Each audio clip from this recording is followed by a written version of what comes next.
so off to a good start, eh? Our next reader is Ash Smith. She used to, until very recently, was the managing editor for local small press and journal Little Red Leaves. She has 2 chapbooks, Watershed, which is from Dose Press, and Come Such Frequency is from Ducey. She's been published in other publications and ephemera, and she's currently working on a collection called Pigeon of Tears. So, before I bring her up, one more time for Jo.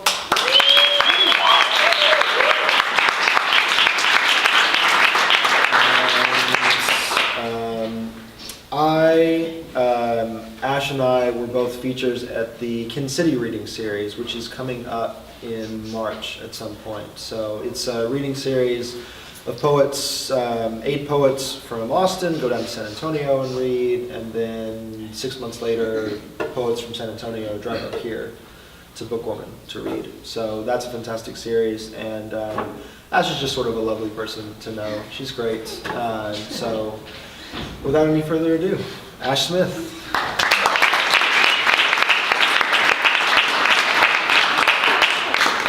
Oh my gosh, you guys, I'm so excited to be here. I just moved up to Austin from New Braunfels, and moving sucks. It's really horrible. So I feel like everything's new. Like until a couple of days ago, my hair was like blonde and down to here. I just cut it.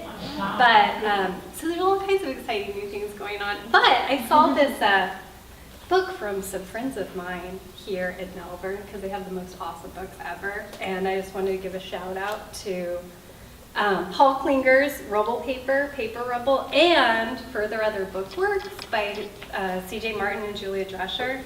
They just recently moved from Austin to Colorado Springs, but they're doing some really cool letterpress work now with y'all, like broadsides and things like that. You can find it online. So, also, I'm going to be back here in a couple of weeks to read at Malvern again, because I just can't get enough of this place. And so, I'm going to do some things a little bit different that I've never done before. For one, I'm going to read stuff on my phone. Usually I try to make like some little chapbook or something to bring to reading, so I have some tactile dimension of what I'm doing to hold on to. So this is the first time I'm ever going to try this phone reading thing. Woo! It's like a selfie you describe with your mouth or something. And I'm just going to read a couple of things, but the first thing, so I'm going to try to read some things that are different than what I read for the next reading. The first thing's kind of long, and you might get sick of me, but yeah, I don't see any tomatoes, so you can throw cookies at me, I'll just open my mouth.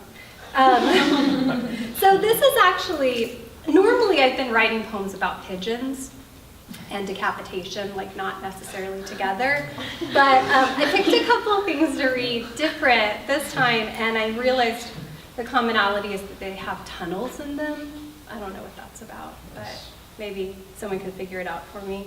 This is actually not a poem per se, but every year when I try to update my CV or my resume, I'm so struck by like the stuff that was amazing and important to me during the year, like really things I learned from, are not stuff I can put on my resume. It's like the emotional, affective labor that we experience each year, and there is no resume for that. So I always end up like kind of spilling over into this essay type thing, and I'm gonna read one of these from last year. So in the first part, there's a couple of name checks.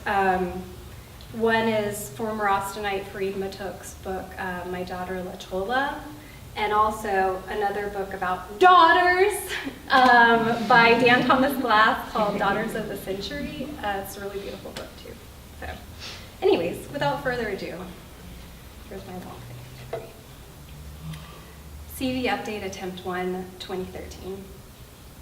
Taking apart the film from the inside and the part about children, trying to write them free, the way kids aren't ours but all ours in the ballpark knocked into stars, seed fruit stained fingers, and Farid's La Chola and the part about dads.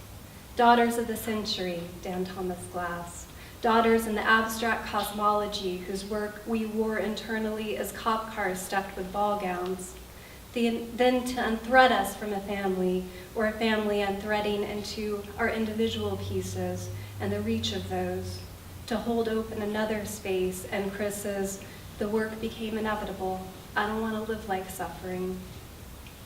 Freedom is a political field, and how to invent it, inasmuch as what is the exterior of this space? Golden as the holed plastic tunnels of lemon light, and the children's toy, which is just a tunnel, and which as a child I loved and was patterned with the humble-faced figures of cowgirls and animals, way 70s-like, made duotone and prone to repetition where the seams met, just as the way the objective was to stretch the tunnel through rooms to connect them more deeply by making the entrance smaller. As if all the velvet nights of unreported pixelation we couldn't name without the new technology of driving to strangers' houses in high school to score acid was not for the postage of holographic mental freefall through urban tree farms and suburban bathrooms, and stroking fingers over acrylic fingernails until they came to feel like beads in a Tarkovsky film, or the way teeth stroked internally by the tongue make a language of the inner body. Wild Strawberries, the radiantly angry face of B.B. Anderson making a statement about relationships I could never know because the slow white subtitles suddenly blinked out, as if one had been tracing a finger over the course of a road map and suddenly came to a ravine in which the letters dropped and knocked with the echoes. The way a woman's voice falls into holes, can you hear me out there? Through the leopard print microphone. Year guided by the memory of how once the visiting poet asked us to vote for the poem we wanted to read again. That we would each from an inner ivory incrustation vote for the one we would read over and over, and thereby purchase and support precision by casting off less worthy words of the competition. To be down with it. And it is for,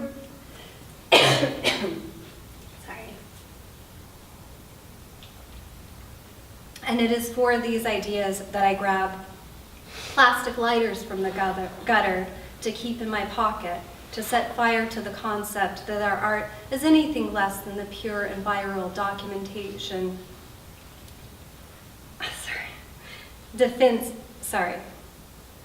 Is anything less than the pure and viral defense of letting the imperfection of our documentation live in the light by which such votes are burned, and to read the worst things over and over again, which we gave each other, and to refute and embrace them on their terms, learned by the exfoliation of imprecision that breaks us to tenderness, like moths scratching the glass in the pencil light of our work against erasure.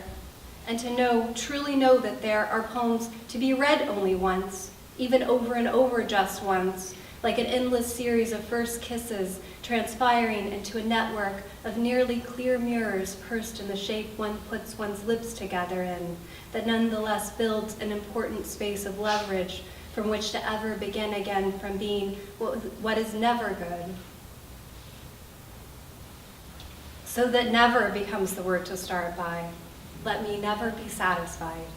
To know what sucks. In awe of red earthworms and the damaged light on soda cans.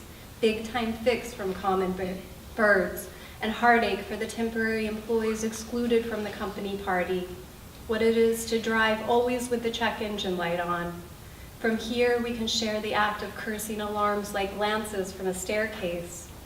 Let them never sew my eyes shut or make a clear mirror of my lips. Until the question becomes who would want us in our final oldness when we are only normal and have worked so very hard as if a universal struggle unspooled from the pattern of our uniqueness, made resistant and stripped in the need to survive, we implanted ourselves via the emerald network of Octavia Butler's Lilith brood, via unwitting genetic modification in the future generation, that they might glimpse each other fully when the blinds rise, having been made invisible the way Marx says the acknowledgement of magic is stripped from money in order for it to be functional. those kinds of holes in the map where the hurt voice tends to hang like the letters M-O-M and the gif of it that repeats into distance until the eyes seem almost dreamy and empathetic as Jesus on paper. The girls would like a city for themselves, and Boyer. And wondering in the end if there is anything more boring than uniqueness, that our tenderness might be so common, requiring a wholly different architecture.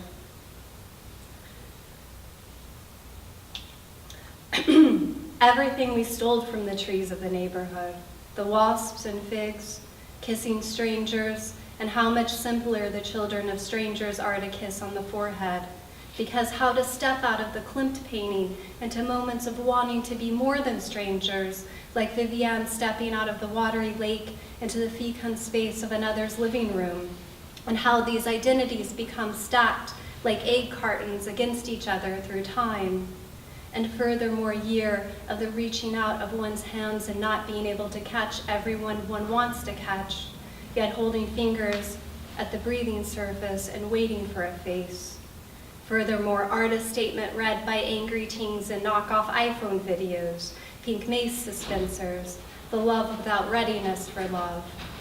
I am writing this so quickly, I had to steal this line from Sandra Simons, or to put it another way, written on the bathroom mirror before I must return to work, that art is the will to destroy art that art may live, to break the hands of the protege into the doves of sand dollars, so they may be released from the mouths of children, and thereby mend the hands via housewives, to see sunsets from a stranger's porch, who touched each other, who tried to touch each other. For what is wanting, it's here, Michelle Dettori. And the avenues from which this seems nearly impossible at times, though we begin each moment as humans or animals, our fur nearly licked clean. Thank you.